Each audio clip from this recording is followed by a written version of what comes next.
안녕하세요. 오늘도 사연살롱을 찾아주셔서 감사합니다. 저는 올해 36살이 된 이보영이라고 해요. 결혼한 지 이제 1년 남짓 됐고 서울 변두리에 있는 작은 아파트에서 지내고 있어요. 안이 있었죠. 그런데 합의 이혼은 힘들 것 같고 법적 분쟁까지 해야 할 텐데 마음이 참 심란해지는 요즘이에요. 마음의 결정을 못한 게 아니라 제 선택이 이렇게밖에 끝나지 못했다는 게 슬프다고나 할까요? 흔히 연애할 때 사계절은 봐야 한다고 말하잖아요. 그래서 저도 충분히 살펴본다고 3년이나 연애했는데 결국 끝이 좋지 못했네요. 물론 처음부터 문제가 있던 건 아니었어요. 나름 오래 연애했던 만큼 성격 차이도 없었고 둘 다 집순이 집돌이라 크게 다툼이나 문제 없이 잘 지냈죠. 둘 다 맞벌이인데 서로 공동 생활비를 내고 나머지는 각자 용돈으로 쓰는 시스템이었어요. 요즘 젊은 부부들이 이렇게 관리한다고 남편이 말해서 저 역시 나쁘지 않다고 생각했거든요. 물론 둘이 함께 모으면 더 빨리 모을 수 있지만 내가 번 돈을 쓰는데 눈치 보고 싶지 않다는 마음은 저도 조금 있었던 것 같아요. 저는 제 직장 월급에서 일부를 생활비에 보태고 남은 돈은 개인 저축을 하거나 취미 생활에 썼고 남편도 비슷하게 하기로 합의를 봤던 거죠. 부부가 결혼하면 성격 차이 아니면 돈 문제로 헤어진다는데 다행히 저는 둘 다 잘 맞는 편이라 한동안은 별 문제 없이 잘 지냈어요. 오빠, 오늘 엄마네 들르기로 했잖아. 뭐 사갈까? 아, 굳이 안 사가도 돼. 장모님 갈비찜이 얼마나 맛있는데. 괜히 돈 쓰지 말고 맛있는 거 해달라며 전화나 드리자. 그래도 결혼하고 처음 가는 건데 빈손으로 가게? 장모님은 그런 거 신경 안 쓰시잖아. 해주시는 거 엄청 좋아하시고. 내가 또 갈비찜 타령하면 엄청 즐거워하실걸? 남편은 친정 엄마표 갈비찜을 정말 좋아해요. 연애할 때도 종종 저희 엄마에게 전화를 걸어 갈비찜이 너무 먹고 싶다고 얘기하곤 했는데 결혼 후에도 여전히 그 습관이 이어지는 것 같았어요. 처음엔 저도 그 모습이 나쁘지 않았어요. 사실 친정엔 과일이나 주전부리가 늘 차고 넘쳤거든요. 오히려 결혼 후에도 살갑게 구는 남편이 나쁘지 않다고 생각했죠. 문제라면 늘 빈손이라는 거였지만요. 보영아, 장모님이 이번에도 갈비 양념 넉넉히 하신대. 퇴근하고 바로 갈까? 그럼 내일 퇴근하고 가긴 하는데 이번엔 뭐라도 좀 사가자. 어떻게 결혼했는데 매번 가서 먹고만 와. 장모님은 귀찮아 하실걸? 괜히 과일 같은 거 사가면 왜 돈 썼냐며 당신 혼날 거야. 그렇긴 한데 그래도 성의를 보이는 게 좋을 것 같아. 장모님을 그렇게 몰라? 그럴 거면 차라리 밥 한 그릇 더 달라고 해. 그럼 얼마나 뿌듯해 하시는데. 어떻게 내 엄마 아니고 당신 엄마인데 나보다 더 모르냐? 남편이 저렇게 척척 말해버리니 저도 괜히 민망해졌죠. 물론 친정에 갈 때 안 사갔던 건 아니에요. 한 번은 저도 오기가 생겨 간단한 주전부리를 사갔거든요. 근데 그날 저녁 갈비찜을 넉넉히 먹고 배부르니 아무도 먹지 않았어요. 저라도 다 먹어야겠다는 생각에 과식했다가 집에 와 소화제만 먹었지 뭐예요. 그런 일이 반복되다 보니 저 역시 친정에는 빈손으로 가고 맛있게 먹었다는 말만 하게 되었죠. 그런데 문제는 시댁에 갈 때는 상황이 달랐다는 점이에요. 남편은 시모가 과일을 좋아한다고 집을 나서기 전부터 말하더라고요. 오빠, 이 딸기 한 팩에 몇만 원이야. 너무 비싼 거 아니야? 엄마가 딸기 좋아하잖아. 우리가 이렇게라도 사가야지. 엄마가 과일이라도 좀 드시지. 알면서 그래. 나는 딸기 비싸서 잘 안 사 먹는데 다른 과일도 많잖아. 비쌀 때 사야 맛있는 거야. 자주 가는 것도 아니잖아. 왜? 우리 엄마 먹는 게 돈 아까워? 아니, 누가 그렇대. 우리 집에 갈 땐 빈손으로 가는 게 최고라더니 어머니네 갈 땐 금딸기 고르니까 기분이 좀 그래서 그렇지. 어머니 물컹한 식감 싫어하시잖아. 그래서 복숭아도 딱복만 드시고 딸기 물컹해서 별로 싫어하실걸? 아니야? 아니야. 우리 엄마도 딸기 종종 드셔. 거봐, 종종이지. 우리 엄마처럼 환장하게 좋아한다 이런 말 못하지? 그럼 됐어. 괜히 그런 걸로 트집 잡고 그러지 말자. 내가 다른 데 쓴다는 것도 아니고 엄마 사준다는데. 뭐라고 말을 더 하려다가 말았어요. 치사한 건 분명히 남편인데 말하면 할수록 제가 치사해지는 것 같았거든요. 근데 계산대 앞에서 계산을 안 하고 있는 거예요. 그래서 물었더니 그러더라고요. 생활비 카드 당신이 가지고 있잖아. 당신이 결제해야지. 안 그래? 이런 건 개인 지출 아니야? 당신 용돈에서 써야 하는 거 아니냐고. 에? 그런 게 어딨어. 우리 엄마가 남이야? 친구 만나러 가면 내 용돈인데 우리 엄마는 가족이잖아. 가면 너는 안 먹을 거야? 같이 먹을 거 사는 건데 왜 그래? 창피하게. 순간 계산원 앞이라는 게 떠올라 멈추고 카드를 꺼냈죠. 친정 갈 땐 빈손, 시댁 갈 땐 공용돈. 이 사람 뭐지 싶더라고요. 그렇게 계산대를 빠져나오는데 저의 불편한 신기를 눈치챘는지 제 손을 잡으며 이렇게 말하는 거예요.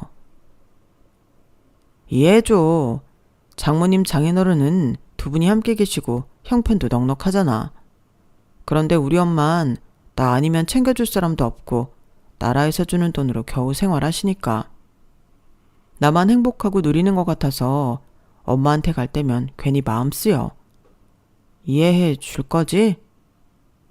그렇게까지 말하는 남편을 보니 이게 또 뭐라고 치사하게 굴었나 싶더군요.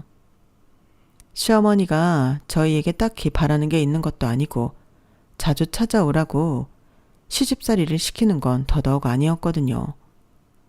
그래, 좋은 게 좋은 거라고 밖에 나가 술 처먹는 것도 아니고 부모한테 돈 쓰는 건데 치사하게 굴지 말자. 우리 집에도 내가 이렇게 사가면 되는 거지. 그렇게 마음을 다잡았어요. 그리고 시댁에 도착했는데 어머님은 TV를 보고 계시더군요. 저희가 들어가자마자 배고팠다고 그러시는데 집 안에서 음식하는 냄새가 하나도 안 나는 거예요. 엄마, 짜장면이지? 나는 짬뽕. 너는? 짜장면 먹을래? 우리 둘이 다른 거 시켜서 나눠 먹자. 탕수육도 하나 시켜야겠다. 그러더니 자연스럽게 남편이 중국집에 전화를 걸었죠. 결혼 전 시어머니는 늘 밖에서 배웠고 신혼여행을 다녀온 후로 시댁에 하룻밤 자러 왔었는데 원룸에 사시는 어머니라 잘 곳 없다고 신혼집에 돌아가 자라고 하셨던 게 생각났어요. 지금까지 단 한 번도 어머님이 해주신 음식을 먹어본 적이 없었던 거죠. 그렇게 시킨 음식도 역시 공동비에서 결제를 해야 했습니다. 너무 당연한 듯 시어머니 앞에서 저에게 카드를 달라고 했거든요. 나 잠깐 나갔다 올게. 짜장면이랑 짬뽕 좀 엄마랑 식탁으로 옮겨줘. 이런 말을 하고 남편이 카드를 들고 밖으로 나가더라고요. 순간 뭐지? 싶었는데 불과 몇 분이 지나지 않아 핸드폰에서 알람이 울리는 거예요. 땡땡커피 베이커리? 순간 이게 뭐지 싶었는데 잠시 뒤 남편이 들어와 상황을 알게 되었죠. 어머님 집 바로 옆에 맛집 커피숍이 있는데 개인이 하는 작은 카페거든요. 그런데 주문을 어플로 시키면 배달 시간이 1시간이나 걸린대요. 그래서 이렇게 식사를 하기 전 결제를 하고 가져다 달라고 하면 주인이나 알바생이 가져다 준다는 거죠. 자주 있었던 일인 듯 어머님도 이걸 신기해하지 않으시더라고요. 커피? 케이크나 과자도 샀어? 결제 금액을 보니까 음료만 산 게 아닌 것 같은데? 거기 케이크도 맛있거든. 주문하러 간 김에 같이 가져다 달라고 했어. 신상이 나왔는지 맛있어 보여서. 후식으로 딸기 먹는 거 아니었어? 딸기는 양이 많지도 않은데 그걸 어떻게 같이 먹어? 당신 먹고 싶으면 집에 갈 때 사가자. 알았지? 순간 이건 아니다 싶었어요. 그래서 시댁에서 먹는 둥 마는 둥 마지못해 앉아있다가 집으로 돌아오는 길 남편한테 말했죠. 오빠, 시댁에서 쓰는 돈이 다 공동생활비에서 나가면 내 입장에선 조금 불편해. 불편할 게 뭐 있어. 따로 살아도 가족인데. 그럼 분가해서 살면 불편하고 합가해서 살면 당연한 거야? 그럼 합가해? 그런 말이 아니잖아. 친정할 땐 늘 빈손으로 가서 비싼 소갈비찜 먹고 시댁 갈 땐 비싼 과일에다 외식, 커피나 케이크 같은 디저트며. 그건 장모님이 음식 잘하시고 커피 머신도 있고 제철 과일도 냉장고에 다 있잖아. 사갈 만한 게 없으니까 그렇지. 그리고 장모님 입맛은 좀 까다로우셔. 뭐가 서운한지 알겠는데 그건 사람에 따라 다른 형평성으로 접근해야 하지 않아? 돈 필요한 사람한테 써야지. 장모님은 먹을 게 필요 없는데 사가는 건 결국 과소비야. 그래도 마음이잖아. 그래, 그 마음. 그래서 늘 맛있다고 말하고 해달라고 해서 그러고 가서 2그릇 이상 먹고 열과 성의를 다하잖아. 장모님 좋아하시는 대로. 내 말이 틀렸어? 오빠 그렇게 생각한다면 말리지 않겠는데 더 이상 공용 지출해서 어머님 외식값이나 과일 사가는 거 반대야. 아니, 이젠 그렇게 안 할 거야. 도무지 말이 안 통한다고 느꼈기에 단호하게 말했어요. 공용 지출은 공통으로 합의했을 때만 해당되며 우리가 주 거주지로 사는 신혼집에 한정한다고요. 이랬더니 이 남자 뭐라는 줄 아세요? 그래? 그럼 앞으로 장모님 댁 갈 때도 마찬가지지? 그럼 나야 좋지 뭐. 가뜩이나 너 장모님네 갈 때 뭐 사가지 가자고 그렇게 노래를 부를 때 나도 애매했거든. 과소비는 싫고 너는 원하고. 그럼 이제 네 용돈에서 네가 알아서 사가면 되니까 그 얘기는 이제 끝난 거지? 지금 돌이켜보면 이때부터 제 마음은 조금씩 식어갔던 것 같네요. 얼마 지나지 않아 또 다른 일이 벌어졌죠. 시어머니가 무릎 관절 때문에 소규모 시술을 받으셨는데 남편이 50만 원쯤을 본인 용돈에서 보내드렸다는 사실을 뒤늦게 알았거든요. 오빠, 어머니 시술 받았다며? 비용 많이 드셨나 봐. 조금. 그래서 내가 50 정도 송금했어. 엄마 혼자니까. 근데 생활비 아니고 내 용돈에서 충당했으니 괜찮지? 지금 처음 들어서 놀랐어. 미리 얘기해주면 좋잖아. 내 용돈에서 나간 거라 딱히 보고할 필요 없다고 생각했어. 엄마도 큰 수술은 아니고 곧 퇴원하실 거야. 그래도 부부인데 중요한 지출은 상의가 먼저잖아. 아무리 용돈범이라지만. 아이, 미안. 다음부터 말할게. 사실 그렇게 큰 돈도 아니고 엄마가 힘들다니 그냥 보내준 거야. 더 이상 뭐라고 말하기 그렇더라고요. 다른 것도 아니고 아파서 낸 병원비니까요.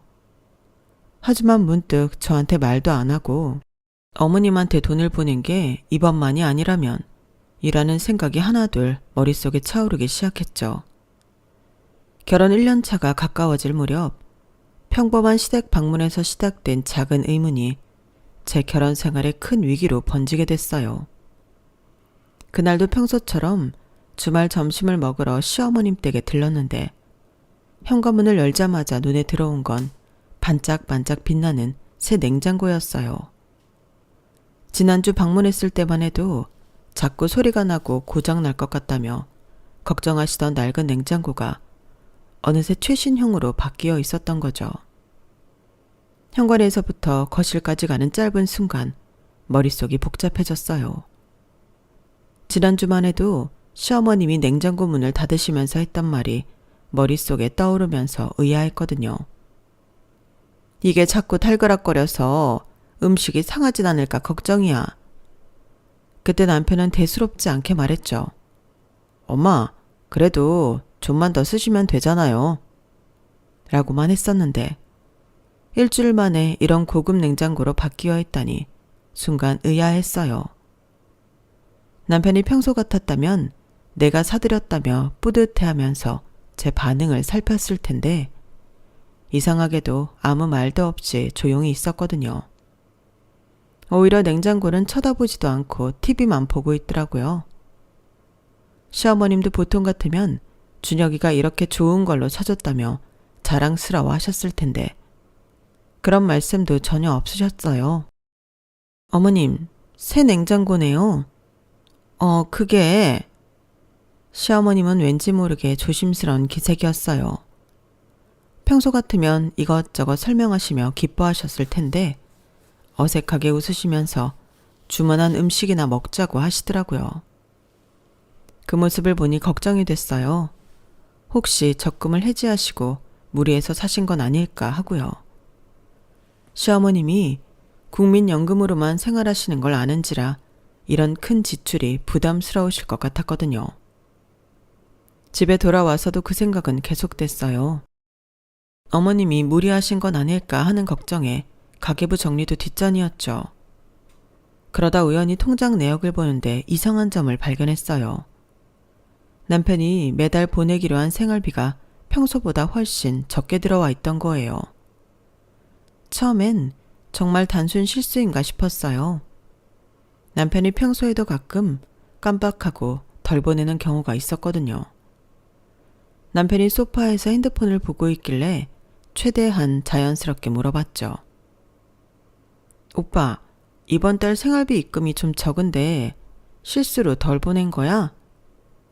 그런데 평소와 달리 남편의 눈동자가 흔들렸어요. 보통 때면 미안하다며 확인해 본다고 바로 답했을 텐데 이번엔 핸드폰만 만지작거리고 있더라고요.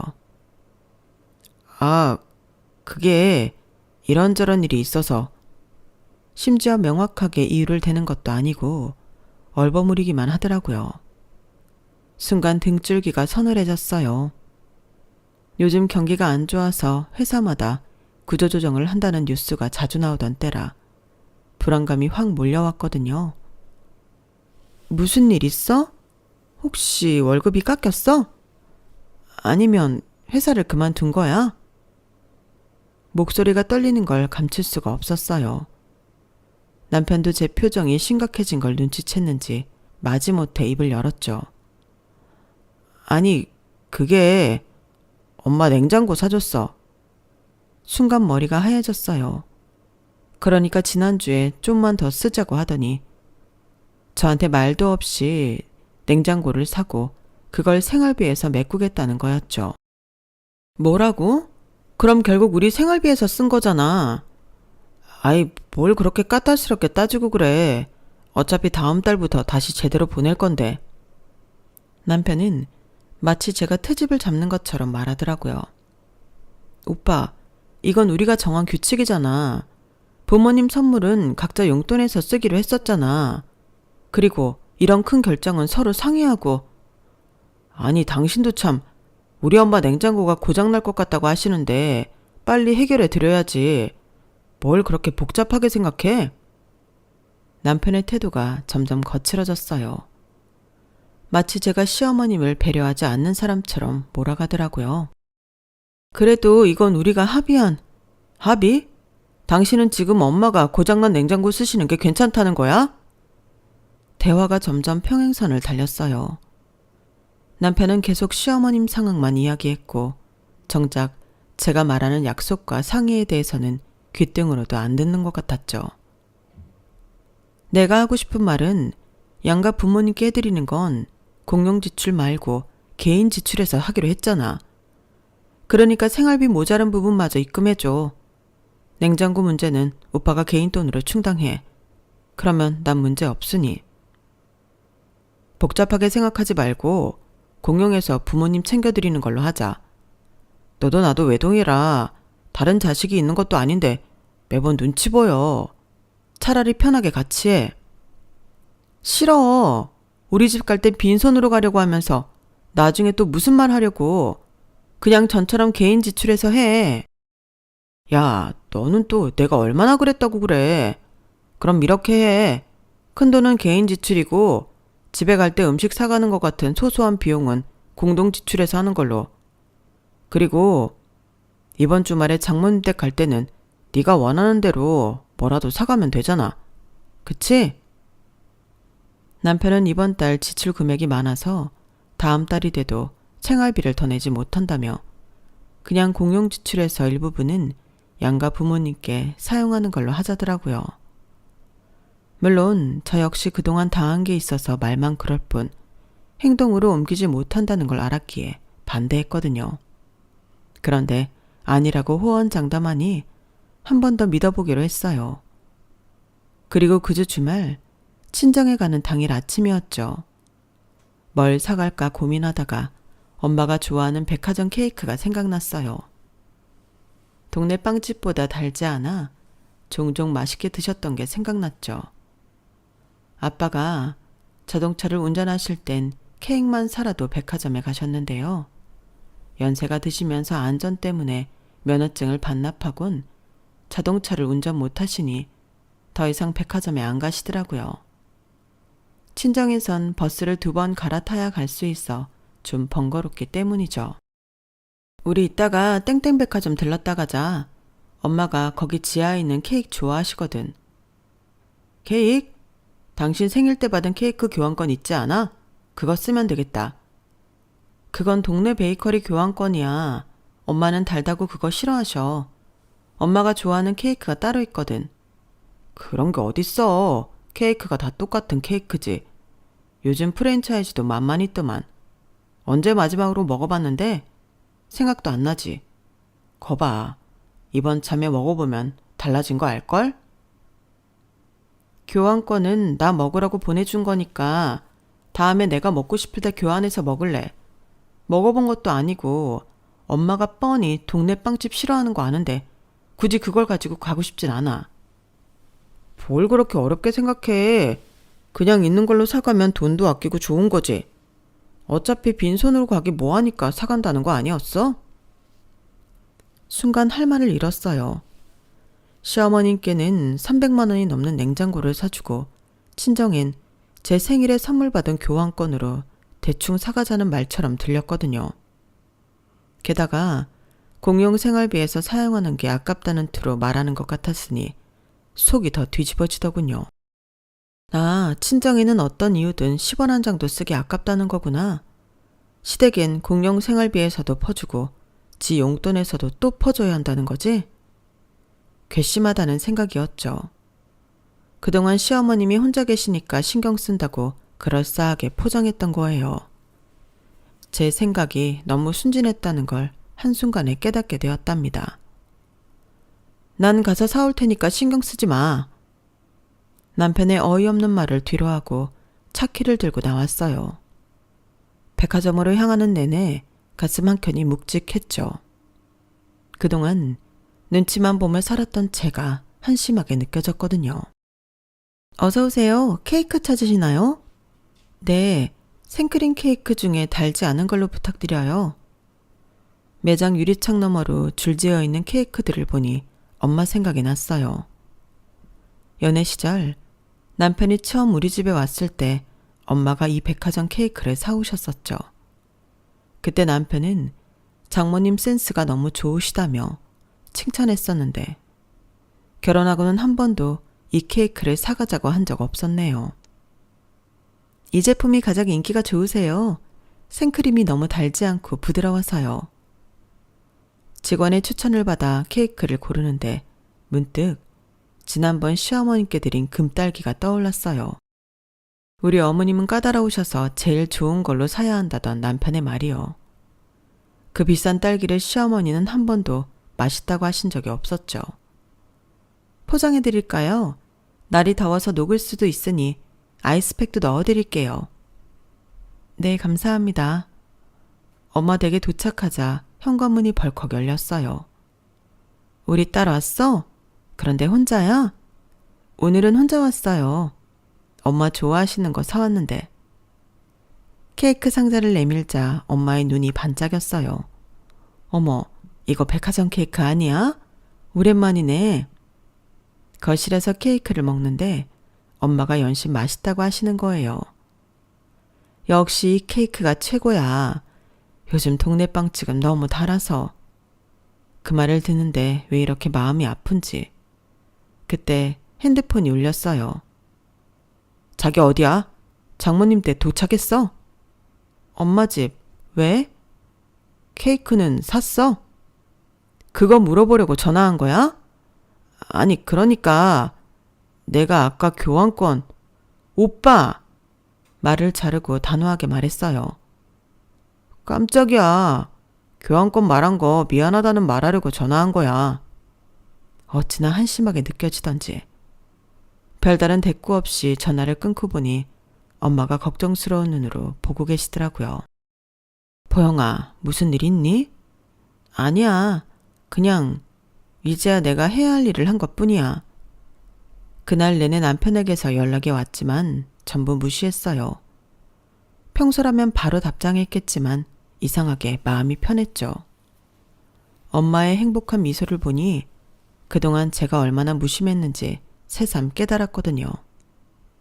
집에 돌아오자 남편이 어색하게 말을 걸었어요. 저기, 다음엔 내가 가서 사올게. 허울 뿐인 약속이 우스워서 헛웃음만 나왔죠. 그래, 그러던지. 속으론 그럴 일 없다는 걸 알았지만 두고 보자는 심산이었어요. 그래야 나중에 무슨 문제가 생기더라도 내 탓이 아니라 남편 탓을 할 수 있을 거라는 막연한 생각이 들었던 거죠. 그날 이후로 저는 달라졌어요. 더는 눈치 보지 않기로 한 거죠. 그리고 얼마 뒤 제 예상대로 폭풍이 몰아치기 시작했답니다. 그리고 며칠 지나지 않아 결정적인 일이 벌어졌죠. 어버이날이었거든요. 어버이날이 왜 결정적인지 제 남편이 어떤 사람인지 다 알아버리신 분들이라면 눈치채셨을 것 같은데 맞아요. 상상하시던 그 일이 실제로 일어났답니다. 지난 주말 친정에 다녀왔기에 평일이 어버이날이라 시댁에 먼저 가기로 했어요. 어디를 먼저 가고 안 가고는 크게 중요하지 않다고 생각했거든요. 그런데 문제는 시댁에 도착한 후였답니다. 시댁에 들어서는 순간 제 눈은 의심했어요. 좁디 좁은 원룸 창가에 거대한 안마의자가 버티고 있었거든요. TV 홈쇼핑에서 본 그 안마의자가 분명했어요. 지난주만 해도 남편과 함께 보면서 와, 이거 진짜 비싸다며 놀랐던 바로 그 제품이. 아니, 설마. 심장이 쿵 내려앉았어요. 원룸이라 거실이라고 해봤자 겨우 8평 남짓인데 그 좁은 공간의 절반을 차지하고 있는 안마의자는 마치 저를 비웃듯 반들반들 윤이 나고 있었죠. 멍하니 서 있는데 문득 지난주 시어머님과 나눈 대화가 떠올랐어요. 어머님, 요즘도 허리 아프세요? 그냥 늙어서 그런가. 병원 한번 가볼까 하는데. 한의원은 어떠세요? 침 맞으면 좀 나아지실지도. 아유, 그런 거 신경 쓰지 마. 이 정도면 양호한 거야. 그때만 해도 시어머님은 대수롭지 않게 말씀하셨는데 이렇게 될 줄이야. 현관에 놓인 제 구두를 벗으면서도 머릿속은 복잡했어요. 남편은 언제 이걸 샀을까? 어떻게 들여왔을까? 돈은 어디서? 어머, 왔니? 이거 봐봐. 이게 얼마나 좋은지 몰라? 어머님이 호들갑스럽게 맞이하시는데 그 목소리에 담긴 자랑스러움이 왠지 거슬리더라고요. 마치 우리 아들 봐라 하는 것 같았어요. 평소 과하게 표현하시는 분이 아니었는데 오늘따라 유독 목소리가 들떠 있었죠. 오빠가 사드린 거예요? 목소리가 생각보다 차갑게 나왔나 봐요. 남편이 화들짝 놀라 저를 쳐다봤거든요. 그 순간 남편의 눈빛이 흔들리는 게 보였어요. 뭔가 석연찮은 일이 있다는 걸 직감한 듯 했어요. 하지만 어머님은 전혀 눈치채지 못하신 듯 했어요. 그럼 우리 아들이 아니면 누가 이런 걸 사주겠어? 허리 아프다고 했더니 바로 사줬잖아? 요즘 자식들은 부모님 고생하는 거 안 본다는데 우리 아들은 달라. 어머님 목소리에 자부심이 가득했어요. 그런데 왜 저한텐 그 말이 꼭 너희 집에는 이런 거 못 해주지 하는 것처럼 들리는 걸까요? 아니에요. 분명 제가 예민한 거예요. 어머님이 그런 뜻으로 하신 말씀이 아닐 텐데. 남편은 마치 준비라도 한 듯 바로 설명을 시작했어요. 엄마가 허리가 많이 아프시다길래 병원 다니시는 것보다 이게 더 낫겠더라고. 마사지 회원권은 한 번에 100만 원이 넘고 그것도 3개월이면 끝나는데 이건 평생 쓰실 수 있잖아. 실용적이고. 말꼬리를 흐리는 남편의 목소리가 점점 작아졌어요. 제 표정이 심상치 않다는 걸 눈치챘나 봐요. 실용적이라고요? 우리 엄마도 허리 아프다고 하셨을 때는 나이 든 게 서러워서 그러시는 거야 라고 하더니 남편의 말이 귀에 들어올 리가 없었죠. 머릿속에서는 이미 계산기가 돌아가고 있었으니까요. 300만 원은 좋게 넘을 그 가격. 거기다 분명 할부일 텐데 이자까지 더하면 게다가 우리 통장에서 빠져나간 거라면 여보, 당신 표정이 남편이 제 얼굴색을 살피더니 목소리를 낮췄어요. 그리곤 마치 큰 양보라도 하듯 덧붙였죠. 할부로 했으니까 당분간은 어머니한테 뭐 해드리기 좀 그렇긴 한데 그래도 이게 더 이득이잖아. 한 번에 돈 들여서 평생 쓰시는 거니까. 어머님은 그때 마침 화장실에 가신다며 자리를 피하셨어요. 순간 어머님과 눈이 마주쳤는데 뭔가 불편해 보이시더라고요. 어쩌면 제 표정이 너무 일그러졌나 봐요. 우리 집은? 차갑게 내뱉은 말에 남편이 눈을 동그랗게 떴어요. 아침에 문자 보냈잖아. 너무나 당연하다는 듯한 말투가 더 화가 나게 했어요. 문자로 충분하지 않아? 장인어른 장모님은 아직 한창이시잖아. 우리 엄마보다 9살이나 어리시고. 남편은 자기가 뭔가 대단한 걸 한 것처럼 으쓱거리며 말을 이었어요. 난 문자로도 충분히 마음을 전했다고 봐. 장모님도 좋아하시던데 고맙다고 하셨잖아. 정말 기가 막혔어요. 우리 엄마가 얼마나 좋으신 분이라 그러신 건지 저라면 차마 그런 문자에 고맙다는 답장조차 못 보냈을 텐데. 그리고 이건 마음이 중요한 거 아니야? 나는 진심으로 장모님께 감사드린다고. 말꼬리를 흐리면서도 전혀 미안해하는 기색이 없었어요.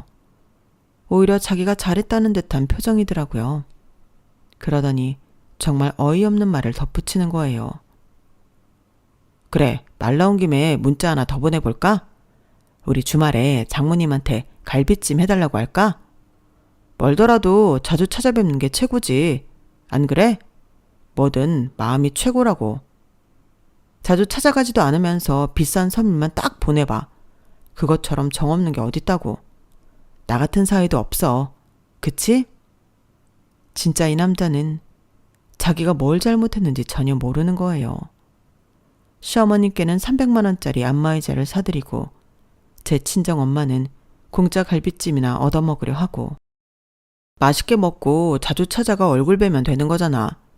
효도가 꼭 돈으로만 하는 것도 아니고 마음이지, 마음. 안 그래? 남편의 말 한마디 한마디가 저를 폭발 직전으로 몰아갔어요. 용돈으로도 모자라 공용 통장까지 긁어가며 어머님께 선물해놓고 친정엄마한테는 돈 한 푼 안 드리고 진심을 보냈다고요? 당신 갈비찜은 앞으로 평생 먹을 일 없을 거야. 나 간다. 참았던 분노가 폭발하듯 터져 나왔어요. 야, 잠깐만.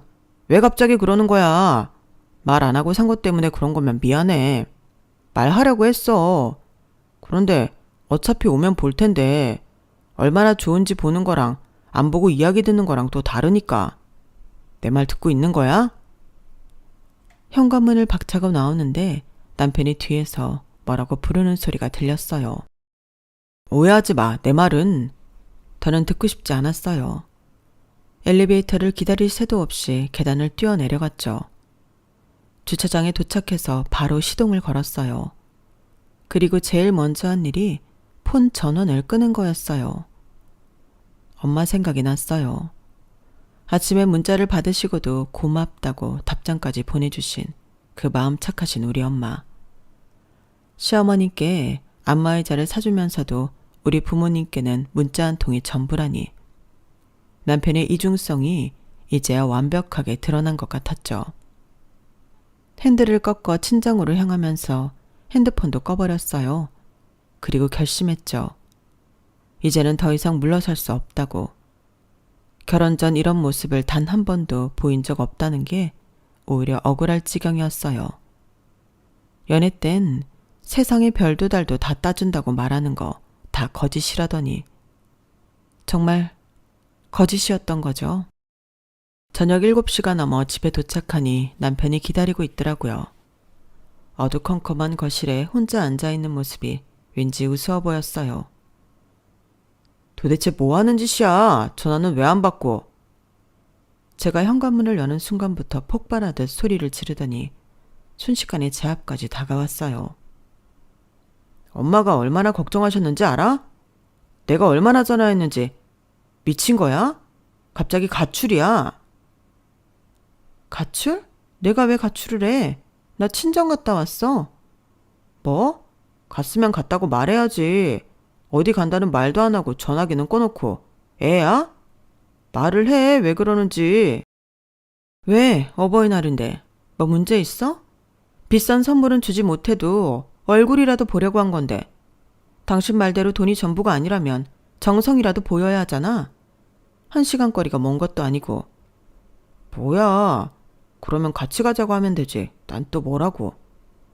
난 또 뭐라고?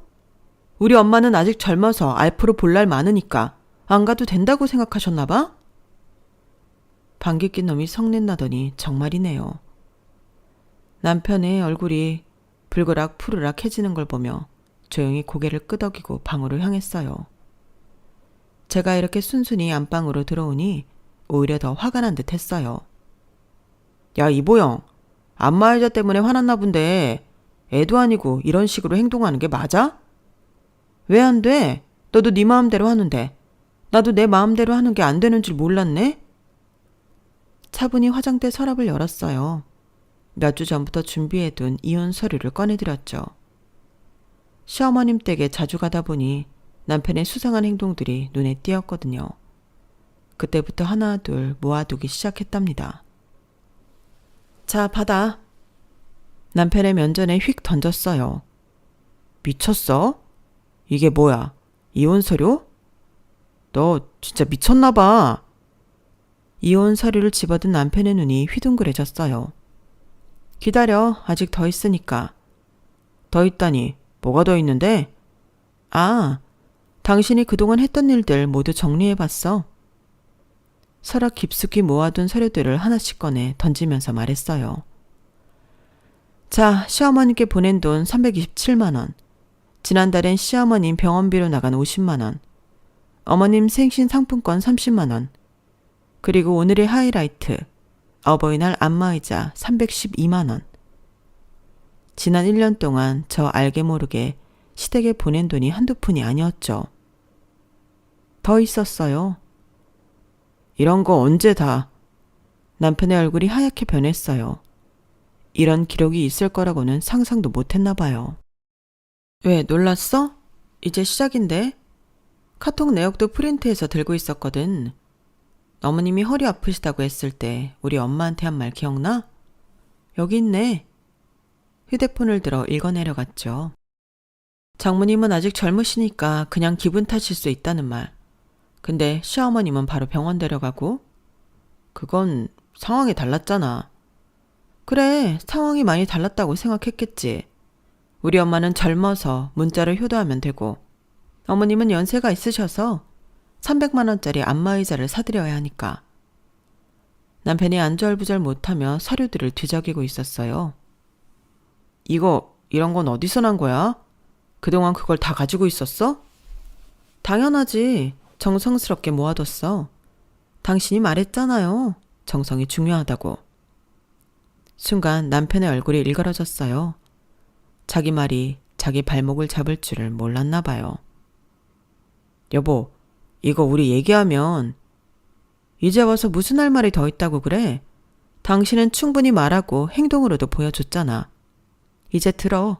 내가 말할 차례야. 아니다. 내 이야기보다 우선 이거 듣는 게 더 빠르겠다. 휴대폰을 꺼내 녹음 파일을 틀었어요. 변호사와의 상담 내용이었죠. 이런 경우는 혼인관계 파탄의 책임이 남편 측에 있다고 볼 수 있습니다. 특히 부부간 재산관리에서 일방적인 결정과 차별적 행위가 지속됐다는 점, 공동생활비를 합의 없이 임의로 사용한 점이 중요한 근거가 됩니다. 남편의 얼굴이 하얗게 변했어요. 특히 주목할 만한 것은 부부 공동재산 관리의 신의성실 의무 위반입니다. 대법원 판례에 따르면 혼인생활 중 부부 일방이 정당한 이유 없이 공동재산을 임의로 처분하거나 상대방과 합의한 생활비 사용 규칙을 일방적으로 어기는 행위는 이혼 사유가 될 수 있습니다. 야, 이거 언제 또... 남편이 말꼬리를 흐렸어요. 제가 이렇게까지 준비하고 있었을 거라고는 상상도 못했나 봐요. 게다가 부모 봉양에 있어 현저한 차별을 두는 행위는 상대방 배우자의 인격권을 침해하는 행위로 볼 수 있습니다. 특히 공동생활비에서 일방의 부모에게만 고액의 지출을 하고 상대방의 부모에게는 그러한 지출을 거부하거나 제한하는 행위는 정신적 고통을 주는 행위로 인정됩니다. 변호사의 차분한 목소리가 이어졌죠. 민법 제840조에 따른 이혼 사유 중 제6호, 기타 혼인 생활을 계속하기 어려운 중대한 사유에 해당할 수 있습니다. 특히 부부간의 신뢰관계를 저버린 재산권 침해와 차별적 행위가 지속적으로 있었다는 점이 중요합니다. 더구나 이런 행위가 단발성이 아니라 냉장고 구매, 병원비 지급, 안마의자 구매 등 지속적으로 이어졌다는 증거가 있다면 위자료 청구도 충분히 가능합니다. 대법원은 이러한 경우 월 급여의 4에서 6개월치를 위자료로 인정한 판례가 있습니다. 남편이 소파에 털썩 주저앉았어요. 여보, 이거 너무한 거 아니야? 나도 당신 부모님께 잘하려고. 잘하려고? 오늘 당장만 해도 어머님한텐 카드 할부로 능력도 안 되면서 300만 원 넘는 안마의자 보내더니 우리 엄마한텐 딸랑 문자 한 통이 그게 잘하는 거야? 뭐든 콩알 하나라도 우리 집엔 쓰기 싫고 가서 해주는 건 맛있다고 처먹을 줄만 아는 인간이 진작 알아봤어야 하는 건데. 서류 뭉치를 다시 펼쳤어요. 자, 여기 봐. 지난 1년간 어머님께 보낸 금액만 1,000만 원이 넘어. 그런데 우리 부모님한테는 딸랑 케이크? 그것도 생일날 받은 교환권 쓰라고 난리를 쳤던 거 기억 안 나? 이게 말이 돼? 그건 상황이 달랐잖아. 남편의 목소리가 점점 작아졌어요. 맞아, 상황이 달랐지. 내가 정리해볼까? 첫째, 혼인신고 후 공동생활관리 규정을 일방적으로 위반했어. 둘째, 부모 봉양에 있어 현저한 차별을 뒀고, 셋째, 고액의 지출을 할 때마다 나와의 상의를 무시했지. 카드 영수증 계좌 이체 내역, 문자 메시지까지 다 있어. 심지어 당신이 장모님은 아직 젊으시니까 신경 쓸 필요 없다고 한 카톡도 다 캡처해뒀고. 남편의 얼굴이 점점 굳어갔어요. 여보, 내가 잘못했어. 앞으로는 뭐? 또 거짓말할 거야? 냉장고 살 때도 그랬고 병원비 보낼 때도 그랬고 이번 안마의자도 그랬잖아. 매번 앞으로는 하면서 똑같은 짓만 반복했지. 핸드폰을 들어 다시 변호사와 통화 내용을 이어갔어요. 특히 주목할 만한 점은 혼인 전에는 이러한 행태를 전혀 보이지 않다가 혼인 후 돌연 변화했다는 점입니다. 이는 기망의 소지가 있으며 혼이나 기초가 되는 신뢰관계를 훼손한 것으로 볼 수 있습니다. 여보, 우리 다시 한 번만. 뭘 다시? 내가 왜 이혼 서류를 준비하게 됐는지 알아? 당신이 나를 속였다는 게 제일 큰 이유야. 연애할 때는 양가 부모님께 똑같이 잘하겠다고 했지. 결혼하자마자 돌변한 건 누구야? 착한 며느리가 시부모님을 위해 생활비를 아끼고 희생했다? 뭐 이런 말이라도 하고 싶어? 아니야. 이건 명백한 차별이고 가정 파탄의 원인이야. 변호사님 말씀대로 충분한 이혼 사유야. 그리고 당연히 그 책임은 오빠한테 있는 거고. 제발 우리 다시 생각하자. 한 번만 기회를. 됐어. 난 이미 변호사님과 상담도 마쳤고 소장도 준비됐어. 그럴 마음도 없으면서 반성하는 척 하지 마. 역겨워. 그렇게 말하고 방으로 들어가려는데 남편이 제 팔을 잡았어요. 여보, 내가 진짜 미안해. 이제 정신 차렸어. 앞으로는 장인어른 장모님께도. 차갑게 뿌리쳤어요. 늦었어. 오빠, 네가 우리 부모님을 차별한 것도 문제지만 그보다 더 큰 문제는 당신이 나를 존중하지 않았다는 거야. 내 의견은 한 번도 귀담아 듣지 않았잖아. 이제는 지쳤어. 남편의 손에서 힘이 빠졌어요. 더 이상 할 변명도 말도 없었겠죠. 아니, 그럴 마음이 없으니 머릿속으로 어떻게든 이 상황을 빠져나갈 궁리만 하고 있었을지도 모르지만요. 오늘부터 난 엄마 집에서 지낼 거야. 소장은 내일 접수될 거고. 변호사님이 말씀하시길 이 정도 증거면 조정 단계에서 충분히 유리한 위치를 선점할 수 있다고 하시더라. 깨끗하게 합의혼할 거 아니면 변호사 선임해. 앞으로 나 더 이상 오빠랑 할 이야기 없어. 모든 건 변호사를 통해 전달할 테니 그런 줄 알아. 그렇게 말하고 방으로 들어와 친정에 갈 짐을 쌌죠.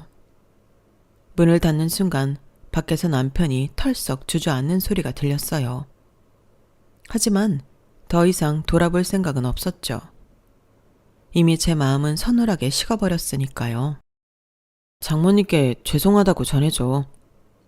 마지막까지 직접 사과하러 가지 않고 제게 전달을 부탁하더라고요. 어머님도 몇 번 전화가 왔는데 아들 좀 봐달라고 젊은 사람들이 이해하면서 살아야 한다고 하시더군요. 어머님께 지원하던 모든 걸 끊어도 그런 말씀을 하실 수 있겠냐는 말이 목구멍까지 올라왔지만 말하진 않았어요. 아들 잘못 둔 죄를 어머님께 따지는 건 아닌 것 같았으니까요. 이해하려고 애썼는데 도무지 이해가 안 돼요, 어머니. 어머님한테 하는 거 발톱의 때만큼이라도 친정에 했다면 제가 이렇게까진 안 했겠죠. 건강하세요. 먼저 끊겠습니다. 하지만 어머님도 아실 건 아셔야 할 것 같아서 제 말만 하고 끊었어요. 남편은 제가 이혼 의사를 철회할 거라 생각했나 봐요.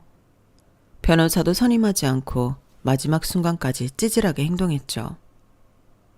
일단 합의하겠다고 해놓고 약속 시간이 늦게 나타나거나 도장 가져오는 걸 깜빡했다며 핑계를 대기도 했어요. 아마도 어차피 화해할 텐데 괜히 돈 쓰나 하는 생각이었겠죠. 3년 연애에 1년 결혼 생활 동안 제 성격을 전혀 파악하지 못한 거예요. 결국 이혼이 성립됐고 위자료도 받았어요.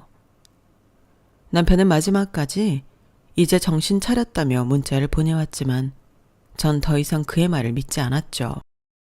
거짓말도 습관이 되면 진심과 구분하기 어려워진다더니 말로만 하는 반성은 아무 의미가 없다는 걸 깨달았거든요.